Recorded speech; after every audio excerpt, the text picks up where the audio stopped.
As a rider, I use my whole body. I think that riding a horse is a whole body exercise. I'm going to use my hands to communicate with his mouth, my legs to communicate with his ribs, and my seat to communicate with his whole body.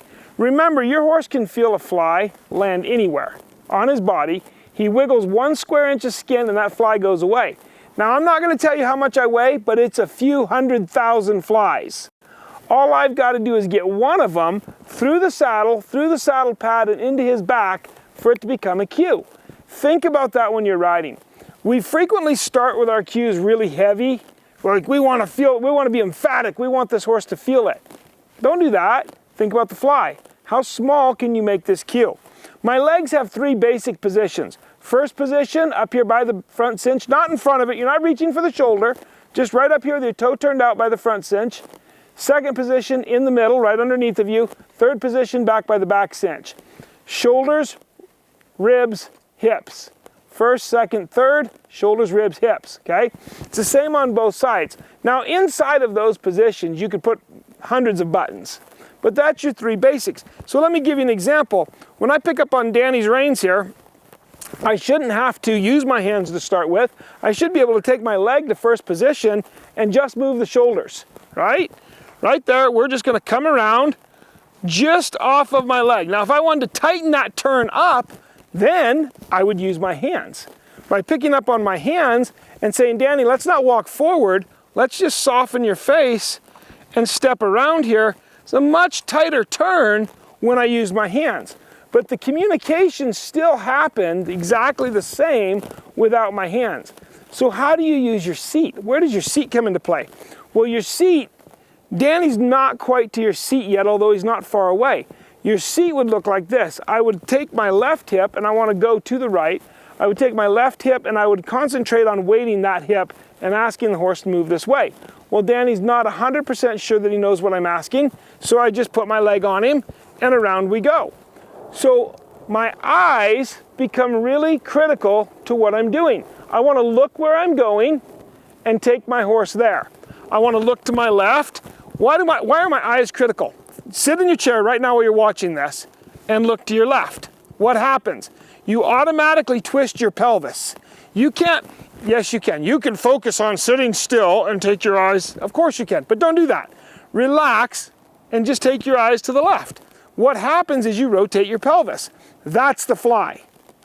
Consistency means we do that first and our horse starts feeling that change. So as I come around here, I look and my horse feels that, and then my leg enforces it, and worst case scenario, he's not listening to my leg, then I pick my rein up, okay? But that's the process, 1, 2, 3, look, leg, lift, okay?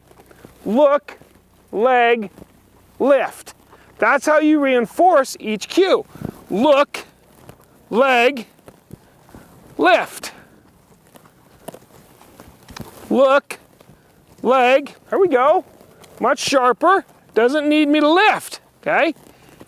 So, look, leg, lift. Right there. And then once he starts, I let go. I don't stay on him. My leg, okay? I always maintain there are 2 kinds of people who use their legs. Stabbers and huggers, right? If you're a stabber, you're over here doing this. The worst case scenario is you're even worse, you're a hugger. You put the pressure there and it never goes away. I want your leg to pulsate. I want your leg to come on and off, rhythmically as the horse moves. So look, leg, lift. Right there, my leg is off. So let's talk about our leg. Look, leg on, leg off, leg on, leg off, leg on, leg off, leg on, leg off, leg on, leg off, leg on, leg off. What you're seeing is when the turn starts to pause or hesitate, my leg comes on.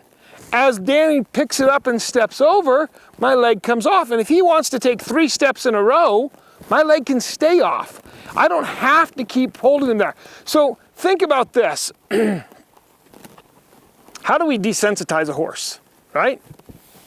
That's a phrase you know, if you know me very well at all, you know I don't even like that phrase. But if we're talking about desensitizing a horse, how do we do it? Well, we do the same thing over and over and over again until he what? Learns to ignore it. Now, let's take your leg and put it on there, and we've got your leg stuck on him, but it's not coming off. What's happening? You're desensitizing him to your leg. It's the last thing you want to do. Instead, you want to show him just like the fly. Leg on, leg off. Why'd the leg come off? Because he moved. Leg on, leg off. He moves, the leg comes off. Leg on, leg off. The leg does not come in there and stay there. Danny is a sensitive horse, so is yours. I don't care what breed your horse is. Right? I have people come to me and they'll be like, well, mine's a draft horse. He's a horse. They're all horses. They all feel the fly. Shetland ponies, mini horses, Welsh ponies, thoroughbreds, Clydesdales, they all feel the fly. It does not matter how they're bred, right? Look, leg, lift. You get that little saying stuck in your head. Look, leg, lift.